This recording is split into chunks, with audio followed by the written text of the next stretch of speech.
கடலிடை ஏறிய சாரும் பனிமலர் ஏறிய தேனும் காற்று பாயிடை ஏறிய சாரும் நனிபசு பொழியும் பாலும் இனியன என்பேன் எனினும் தமிழை இன்னுயிர் என்பேன். தமிழுக்கு வணக்கம் சொல்லி தற்செயல் பார்வையாளராக வந்தேன், கோவித்து கொள்ள வேண்டாம். வாய்ப்பு கிடைத்ததை சொன்னார்கள், வேண்டாம் என்று சொன்னேன். இருந்தாலும் மேடையில் வந்ததினால் குறைந்த நேரத்தில் கருத்தை பதிவு செய்து கொண்டு விடைபெறுகிறேன். அற்புதமான விழா, அரசு பள்ளி விழா, சிறந்த அறிவுரைகளை வழங்கிய அதிகாரிகள் நல்கிய விழா,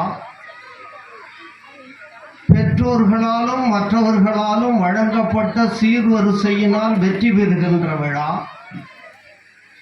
எல்லோரையும் மகிழ்ச்சி கடலில் எதிர்காலத்தில் இட்டுச் செல்வதற்காக பரிமாறப்படுகின்ற கருத்துக்களின் தொகுப்புகளை கொண்ட விழா. இந்த பள்ளியினுடைய தலைமை ஆசிரியருக்கு முதல் வாழ்த்து, துணை நின்ற பள்ளி மேலாண்மை கழகத்திற்கு வாழ்த்து, அத்துணை செயல்களுக்கும் மொத்தமாக இருக்கின்ற அத்தனை உள்ளங்களுக்கும் வாழ்த்து சொல்லி, தி நெசசிட்டி ஆஃப் எஜுகேஷன், கல்வியின் அவசியம் என்கின்ற அந்த போக்கிலே நாம் பார்த்தோம் என்றால், எப்பொருள் யார் யார் வாய் கேட்பினும் அப்பொருள் மெய்ப்பொருள் காண்பது அறிவு என்று சொல்லுகிறது வள்ளுவம். ஆகவே மெய்ப்பொருள் காண்கின்ற அறிவை கற்றுக் கொடுக்கிற களம்தான் பள்ளி. ஆகவே அந்த மெய்ப்பொருளை நோக்கி நாம் நகர வேண்டும். ஒரே ஒரு வரலாற்று சம்பவம், அதை மட்டும் சொல்லி விடைபெறுகிறேன். ஒரு பெரிய நாடு, கடைசியில் அதை நான் பரிமாறிக்கொள்கிறேன். யார் என்பதை, உலகத்தையே தன் கைக்குள் அடக்கி வைத்திருந்த ஒரு எதேச்சதிகார நாடு. அந்த நாட்டிலே நடந்த உண்மை சம்பவம், ஒரு கல்வியை எப்படி வளப்படுத்த முடியும் என்பதற்காக சொல்லப்படுகின்ற நிகழ்வு. அது மிகப்பெரிய நிலப்பிரபுத்துவ அல்லது பிரபுத்துவ குடும்பத்தில் பிறந்த ஒரு தனியார், பிரிட்டிஷ் தேசத்திலே ஒரு தனிமையான இடம்.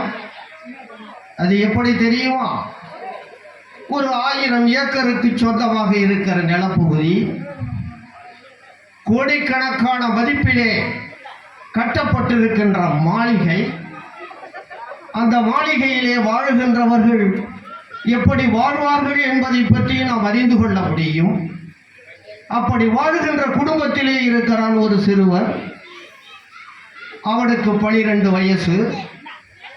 ஆனால் அந்த மாளிகை என்பது வளமானது, வளமை மிக்கது, சிறப்பு மிக்கது, உயர்ந்தது, கண்கவர் மிக்கது, எல்லா வசதிகளையும் பெற்றிருக்கின்ற அந்த மாளிகையில் இருக்கிற அந்த 12 வயது சிறுவனுக்கு துணைக்கு ஆளில்லை, தடுமாறுகிறான். அவனுக்கு எப்படி தன்னுடைய நிலைப்பாட்டை மற்றவர்களுடன் பகிர்ந்து கொள்வது என்பதற்கு கூட ஒரு துணையான ஆள், பெற்றோர்கள் இல்லை. பெற்றோர்கள் என்பது நிலப்பிரபுத்துவ குடும்பம். ஆகவே அவன் யோசிக்கிறான். அப்பொழுது காடுகளிலே அவன் அங்கே இருக்கிற அந்த 1000 ஏக்கர் நிலத்தில் அந்த பறவைகளோடும் விலங்குகளோடும் தன்னுடைய வாழ்க்கையை ஓட்டிக்கொண்டிருக்கிறான். அப்படி போய்கொண்டிருக்கிற ஒரு நேரத்தில் அந்த 12 வயது சிறுவன் ஒரு நெடுந்தூரம் பயணம் செய்து விடுகிறான்.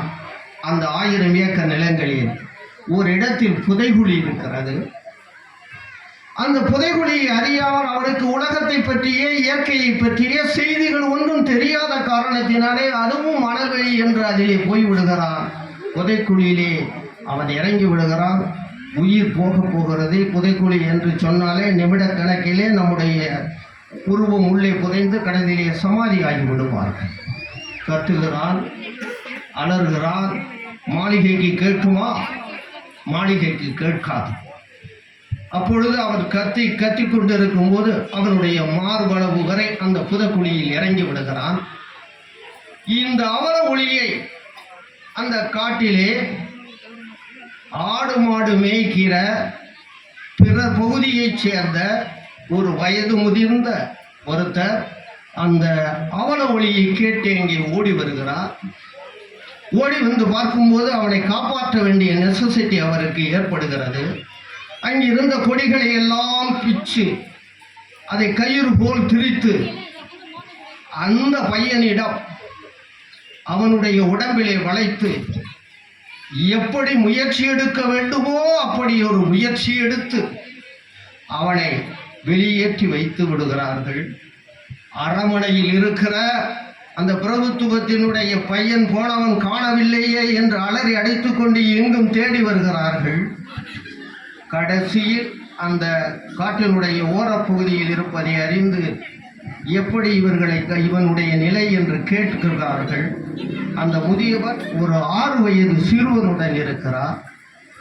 அந்த சிறுவனும் பக்கத்திலே துணையாக நிற்கிறார். அப்பொழுது அவர் அந்த நிலப்பிரபு அந்த பிரபு கேட்கிறார், நீ என்னுடைய ஒரே மகனை காவந்து செய்து விட்டார், ஆகவே உனக்கு என்ன வேணும் என்று கேள். உனக்கு மாளிகை வேண்டுமா, கட்டித் தருகிறேன். தங்கமும் வைரமும் வைரூடியமும் வேணுமா, கொட்டித் தருகிறேன். இல்லை, இந்த 1000 ஏக்கர் நிலத்தில் உனக்கு எத்தனை ஏக்கர் நிலம் வேணும், நான் உனக்கு கொடுத்து விடுகிறேன் என்று சொல்லுகிறான். ஆனால் அந்த ஏழை உள்ளம் அந்த முதியவர் சொல்லுகிறார், எனக்கு இது எல்லாம் வேண்டாம், 6 வயது நிரம்பிய என் சிறுவனுக்கு கல்வி மட்டும் கொடுங்கள் என்று கேட்கிறான்.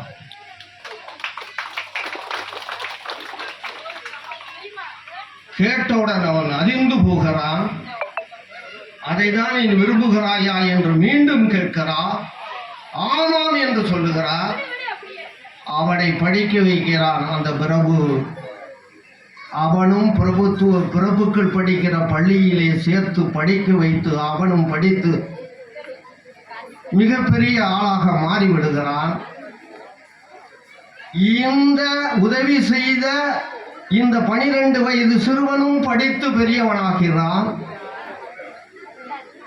அவன் பிரபு குடும்பத்தில் இருந்ததினாலே அந்த பிரிட்டிஷ் தேசத்தினுடைய அரசியலில் இறங்கி மிகப்பெரிய வெற்றியை பெற்று அந்த நாட்டினுடைய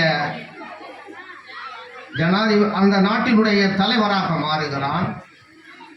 இந்த 6 வயது சிறுவன் அந்த காடுகளிலே திரிந்த பொழுது இலைகளையும் கொடிகளையும் பிச்சு பார்த்து இருந்த ஆராய்ந்த காரணத்தினாலே அவன் மருத்துவத்துறையிலே அவன் படித்து மேன்மை பெறுகிறான். ஆனால் இந்த அரசாட்சியில் இருக்கிற அந்த 12 வயது சிறுவன் இருக்கிறானே, அவனுக்கு நோய் என்று சொல்லப்படுகிற ஒரு வைரஸ் அட்டாக் வந்து விடுகிறது. அனைவரும் அவனை எல்லா மருத்துவ முறைகளையும் எடுத்து பார்க்கிறார்கள், வெற்றி பெற முடியவில்லை. ஆனால் அவனுடைய அவையிலே இருக்கிற ஒரு மந்திரி சொல்லுகிறார், ஒருத்தன் மருத்துவத்திலே வெற்றி பெற்று மிகப்பெரிய அற்புதமான டாக்டர் ஒருத்தர் இருக்கிறார், அவரிடம் சென்றால் நிச்சயமாக நம்முடைய இந்த தலைவரை காப்பாற்றி விட்டுவிடலாம் என்று சொல்லுகிற பொழுது அவனை அழைத்து வருகிறார்கள். அழைத்து வந்து இவருக்கு மருத்துவம் செய்து இந்த மருத்துவத்தை வெற்றிகரமாக ஆக்கி காக்கிறார். யார் அவன் என்று உங்களுக்கு புரிகிறதா? உலகத்தில் நோய் வந்தால் வேறு மருந்துகளை விட இப்பொழுது தடை செய்யப்பட்டிருக்கின்ற பென்சிலின் என்கின்ற மருந்தை கண்டுபிடித்தவன் தான் அந்த 6 வயது சிறுவன். அவனுடைய பெயர் தான் அலெக்சாண்டர் பிளமிங். இது மட்டுமா? இன்னொரு பக்கம் இருக்கிறது பாருங்கள். அந்த பிரபுத்துவத்தை அவையினுடைய அரசியல் தலைவனாக இருக்கிறானே, அவன் யார் தெரியுமா? உலகத்தை ஆழ்ந்த உலகத்திற்கே ஒரு முன்மாதிரியான கருத்துக்களை பதிவு செய்தானே, வின்ஸ்டன் சர்ச்சில். இது வரலாற்று சம்பவம், உண்மை சம்பவம். கல்வி என்பது எப்படிப்பட்டது? கல்வி என்பது எவ்வளவு உயர்ந்தது? கல்வி என்பது இந்த மனித வர்க்கத்தில் எவனாலும் அழிக்க முடியாதது. எல்லா செல்வமும் அழிந்து விடுகிற பொழுது கல்வி செல்வம் மட்டும்தான் நிலைத்திருக்கும். ஆகவே வீழ்ச்சி ஒரு தமிழகத்தில் எழுச்சி வேண்டும். விசை ஒடிந்த தேகத்தில் வன்மை வேண்டும். சூழ்ச்சிதனை வஞ்சகத்தை தொகையாய் நேர்நிறுத்தி தூள் தூளாக்கும் மரச்செயல் உள்ள மனிதனாக அறிவை பெற்றுச் செல்லுங்கள் என்று சொல்லி முடிக்கின்றேன். நன்றி, வணக்கம்.